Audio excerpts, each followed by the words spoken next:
Yesaya pasal 14.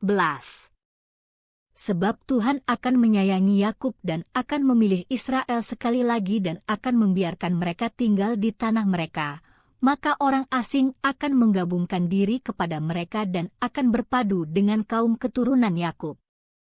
Bangsa-bangsa lain akan mengantar Israel pulang ke tempatnya, lalu kaum Israel akan memiliki bangsa-bangsa itu di tanah Tuhan sebagai hamba-hamba lelaki dan hamba-hamba perempuan. Demikianlah mereka akan menawan orang-orang yang menawan mereka dan akan berkuasa atas para penindas mereka. Maka pada hari Tuhan mengakhiri kesakitan dan kegelisahanmu dan kerja paksa yang berat yang dipaksakan kepadamu. Maka engkau akan memperdengarkan ejekan ini tentang Raja Babel, dan berkata, "Wah, sudah berakhir si penindas, sudah berakhir orang lalim. Tuhan telah mematahkan tongkat orang-orang fasik. Gada orang-orang yang memerintah, yang memukul bangsa-bangsa dengan gemas, dengan pukulan yang tidak putus-putusnya, yang menginjak-injak bangsa-bangsa dalam murka dengan tiada henti-hentinya. Segenap bumi sudah aman dan tenteram. Orang bergembira dengan sorak-sorai. Juga pohon-pohon sanobar dan pohon-pohon aras di Libanon bersukacita karena kejatuhanmu," katanya. "Dari sejak engkau rebah terbaring, tidak ada lagi orang yang naik untuk menebang kami. Dunia orang mati yang di bawah gemetar untuk menyongsong kedatanganmu. Dijagakannya arwah-arwah bagimu, yaitu semua bekas pemimpin di bumi. Semua bekas raja bangsa-bangsa dibangunkannya dari tahta mereka. Sekaliannya mereka mulai berbicara dan berkata kepadamu, engkau juga telah menjadi lemah seperti kami. Sudah menjadi sama seperti kami. Ke dunia orang mati sudah diturunkan kemegahanmu. Dan bunyi gambus-gambusmu. Ulat-ulat dibentangkan sebagai lapik tidurmu, dan cacing-cacing sebagai selimutmu. Wah, engkau sudah jatuh dari langit. Hai bintang timur, putra fajar. Engkau sudah dipecahkan dan jatuh ke bumi. Hai yang mengalahkan bangsa-bangsa. Engkau yang tadinya berkata dalam hatimu, aku hendak naik ke langit. Aku hendak mendirikan tahtaku mengatasi bintang-bintang Allah. Dan aku hendak duduk di atas bukit pertemuan, jauh di sebelah utara. Aku hendak naik mengatasi ketinggian awan-awan, hendak menyamai yang maha tinggi. Sebaliknya, ke dalam dunia orang mati engkau diturunkan, ke tempat yang paling dalam di liang kubur. Orang-orang yang melihat engkau akan memperhatikan dan mengamat-amati engkau. Katanya, inikah dia yang telah membuat bumi gemetar? Dan yang telah membuat kerajaan-kerajaan bergoncang? Yang telah membuat dunia seperti padang gurun? Dan menghancurkan kota-kotanya? Yang tidak melepaskan orang-orangnya yang terkurung pulang ke rumah?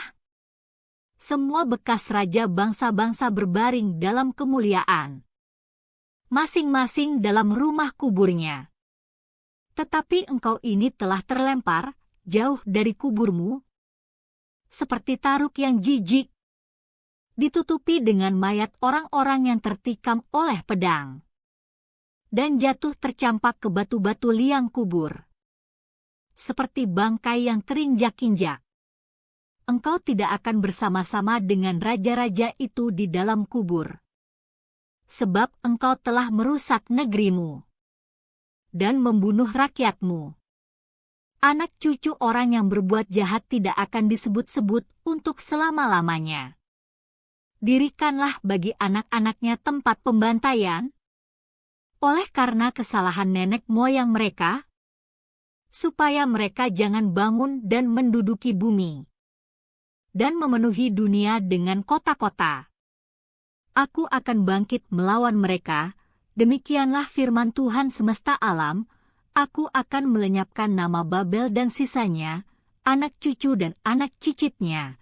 Demikianlah firman Tuhan. Aku akan membuat Babel menjadi milik landak dan menjadi air rawa-rawa, dan kota itu akan kusapu bersih dan kupunahkan. Demikianlah firman Tuhan semesta alam. Tuhan semesta alam telah bersumpah, firman-Nya. Sesungguhnya seperti yang kumaksud, demikianlah akan terjadi. Dan seperti yang kurancang, demikianlah akan terlaksana. Aku akan membinasakan orang Asyur dalam negeriku, dan menginjak-injak mereka di atas gunungku. Kuk yang diletakkan mereka atas umatku akan terbuang.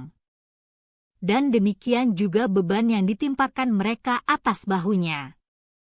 Itulah rancangan yang telah dibuat mengenai seluruh bumi, dan itulah tangan yang teracung terhadap segala bangsa. Tuhan semesta alam telah merancang. Siapakah yang dapat menggagalkannya? Tangannya telah teracung. Siapakah yang dapat membuatnya ditarik kembali? Dalam tahun matinya Raja Ahaz datanglah ucapan ilahi ini. Janganlah bersukaria, hai segenap Filistia. Karena walaupun gada orang yang memukul engkau sudah patah, tetapi dari keturunan ular itu akan keluar ular beludak, dan anaknya akan menjadi ular naga terbang. Yang paling hina dari umatku akan mendapat makanan, dan orang-orang miskin akan diam dengan tenteram. Tetapi keturunanmu akan kumatikan dengan kelaparan, dan sisa-sisamu akan kubunuh. Merataplah, hai pintu gerbang! Berteriaklah, hai kota! Gemetarlah, hai segenap Filistia! Sebab di sebelah utara sudah mengepul asap perang, dan barisan musuh maju tanpa ada yang mundur. Dan apakah jawab yang akan diberi kepada utusan-utusan bangsa itu? Tuhan yang meletakkan dasar Sion, dan di sanalah orang-orang yang sengsara dari umatnya mendapat perlindungan.